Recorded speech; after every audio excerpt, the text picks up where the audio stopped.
Trump's credibility, coherence, and control face test on witness stand.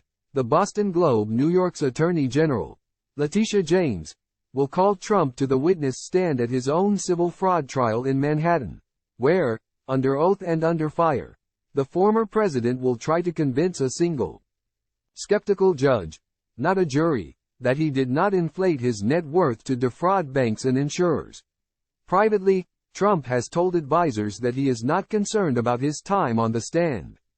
He held preparation sessions when he was in New York attending the trial and will again over the weekend before he makes his appearance after court begins Monday morning, according to people briefed on the matter.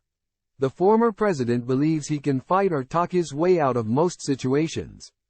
Frequent visits to the courtroom have also given Trump familiarity with the unwieldy proceeding, where he projects control, often whispering in his lawyers' ears, prompting their objections to the Attorney General's questions. Yet Trump is deeply, personally enraged by this trial, and by the fact that his children have had to testify. Several people who have spoken with him said, and he may not be able to restrain himself on the stand. The testimony will push Trump far outside his comfort zone of social media and the rally stage, where he is a master of mockery, a no-holds-barred flamethrower who relishes most opportunities to attack foes. He leveraged that persona during his days as a business owner and fixture of New York's tabloids and found that it worked just as well in the 2016 presidential race. He has since taken control of the Republican Party, and his style has become a defining influence in contemporary politics. The witness stand is a different venue.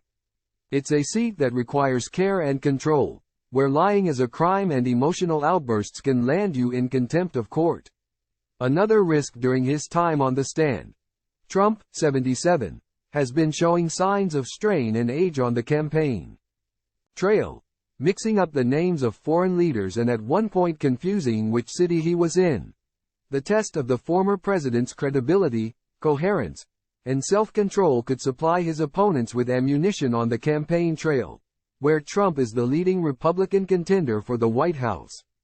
Time equals 400 Ms. greater than. Along with the civil fraud trial, Trump faces 4 criminal indictments from prosecutors up and down the East Coast.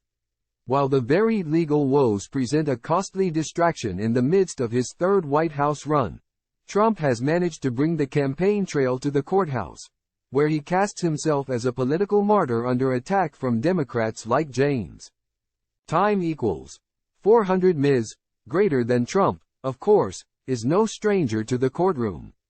He has taken the witness stand in at least 2 other civil trials, most recently a decade ago, in a Chicago case related to his property there. He was cranky and sometimes combative, but ultimately won. During a long and litigious career, he has also testified under oath in numerous depositions, more than 100 by his own estimate, and he has made it something of a sport to spar with his interrogators. His spontaneity under oath may have cost him. He has lost several lawsuits, and his depositions have often been used against him. A trial is far weightier than a deposition, and it takes place in a more controlled environment. Trump's lawyers have long highlighted for him the perils of speaking under oath to those seeking to hold him to account. Trump, eschewing his instinct to talk and bully his way out of a problem, has chosen silence when the legal stakes are highest.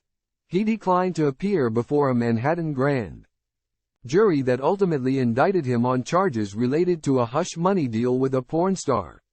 He rejected an interview with a special counsel investigating alleged campaign's ties to Russia, submitting written responses instead.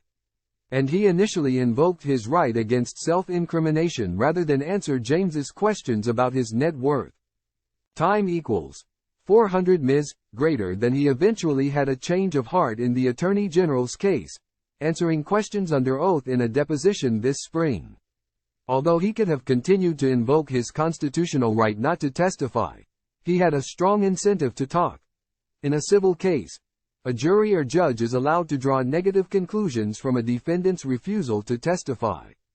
Doing so would have almost certainly spelled doom for his defense and further exposed him to the harshest of the penalties that James is asking for. including a $250 million fine. Still, his testimony at trial is unlikely to do him much good. Trump got off on the wrong foot with the judge, Arthur F. Engoron, who will decide the outcome of the trial. Engoron barred the former president from commenting on court staff after Trump criticized the judge's law clerk and already fined him $15,000 for twice violating the order. At one point, Engoron summoned Trump to the witness stand to determine whether he had broken the rule. After 3 minutes, the judge concluded the former president's statements in his own defense were hollow and untrue. Even before the trial, the judge ruled that the former president had persistently committed fraud. What is left to be determined is any penalty Trump might have to pay and whether he will be banished from the world of New York real estate that made him famous.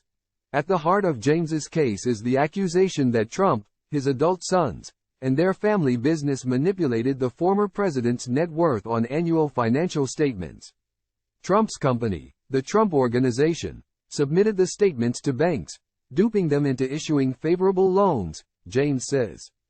Time equals 400 ms. Greater than last week, Trump's elder sons, Eric and Donald Trump Jr., took the stand, seeking to shift blame for the financial statements onto others, including the company's external accountants. The former president's testimony is expected to follow the pattern set out in his deposition in April.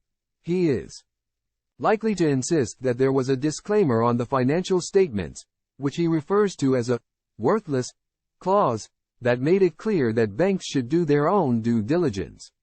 He will also probably cling to the principle that real estate valuations are an art, not a science.